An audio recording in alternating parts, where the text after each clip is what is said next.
श्री स्वामी समर्थ. प्रत्येकाच्या घरामध्ये देवघर हे असतेच आणि देवघरामध्ये आपण आपल्या इष्टदेवता, आपले कुलदैवत यांचे टाक, फोटो, मूर्ती यांची पूजा करत असतो.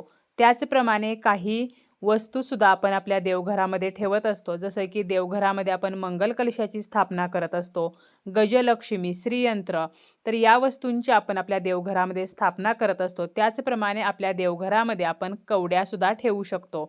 कवड्या आपण देवघरामध्ये का ठेवायच्या आहेत, कोणत्या दिशेला ठेवायच्या आहेत, कवड्यांची पूजा कशी करायची आहे, याची संपूर्ण माहिती आपण आजच्या या व्हिडिओमध्ये पाहणार आहोत.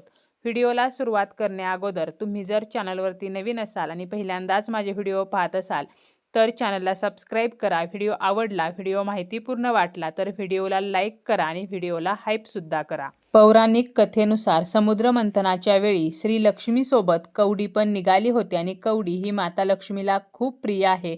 त्यामुळे कवड्यांना अनन्यसाधारण महत्त्व आहे. आपण आपल्या देवघरामध्ये कवड्या ठेवू शकतो.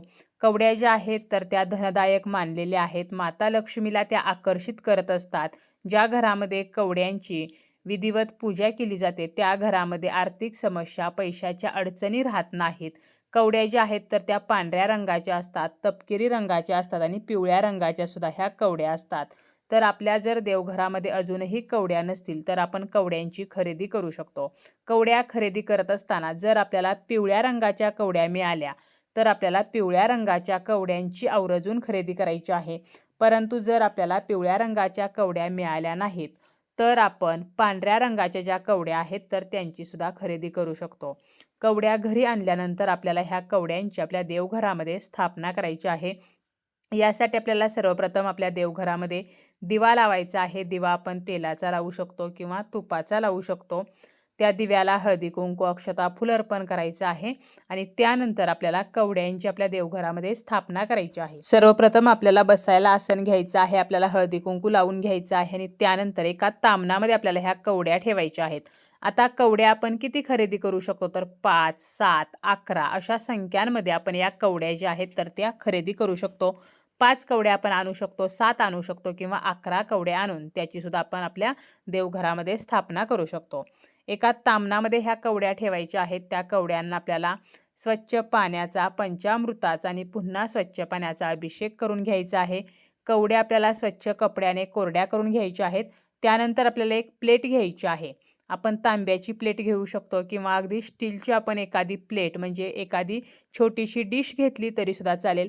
ती आपल्याला तांदळाने भरून घ्यायची आहे. त्या तांदळांवरती आपल्याला हळदी कुंकू व्हायचं आहे आणि त्यामध्ये आपल्याला ह्या ज्या 5, 7 किंवा 11 कवड्या आहेत तर त्या ठेवायच्या आहेत. त्यानंतर कवड्या आपण कोणत्या दिशेला ठेवायच्या आहेत तर ह्या ज्या कवड्या आहेत तर त्या आपल्याला उत्तर दिशेला ठेवायच्या आहेत. आपण माता लक्ष्मीचा ज्या ठिकाणी फोटो ठेवलेला आहे तर त्या फोटोसमोर सुद्धा ह्या कवड्या ठेवू शकतो. देवघरामध्ये जी उत्तर दिशा आहे तर त्या दिशेला आपल्याला ह्या कवड्या ज्या आहेत तर त्या ठेवायच्या आहेत, ज्यामुळे आपल्याला त्याचे शुभफळ प्राप्त होईल. त्यानंतर या कवड्यांना आपल्याला हळदी कुंकू व्हायचं आहे, फूल अर्पण करायचं आहे, तसेच आपल्याला अगरबत्तीने, धुपाने ओवाळायचं आहे. ज्याप्रमाणे आपण एखाद्या देवतेची पूजा करतो, एखाद्या देवाच्या मूर्तीची पूजा करतो, त्याचप्रमाणे आपल्याला या कवड्यांची पूजासुद्धा करायची आहे. आता आपल्याला जर पांढऱ्या कवड्या मिळाल्या तर आपण थोडीशी ओली हळद करायची आहे आणि ही ओली हळद त्या पांढऱ्या कवड्यांना लावायची आहे, ज्यामुळे कवड्या ज्या आहेत तर त्या पिवळ्या होतील. कारण हळद जी आहे तर ती माता लक्ष्मीला आकर्षित करते.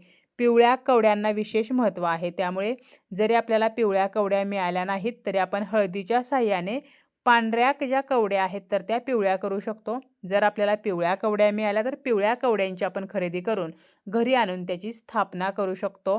त्यानंतर ह्या ज्या कवड्या आहेत तर या कवड्यांची आपल्याला दररोज पूजा करायची आहे. आता ज्या प्लेटमध्ये आपण या कवड्या ठेवलेल्या आहेत तर त्या प्लेटमधील तांदूळ जे आहेत तर ते आपल्याला कधी बदलायचे आहेत तर आपण आठवड्यातून एकदा, एखाद्या मंगळवारी किंवा एखाद्या शुक्रवारी हे तांदूळ बदलू शकतो.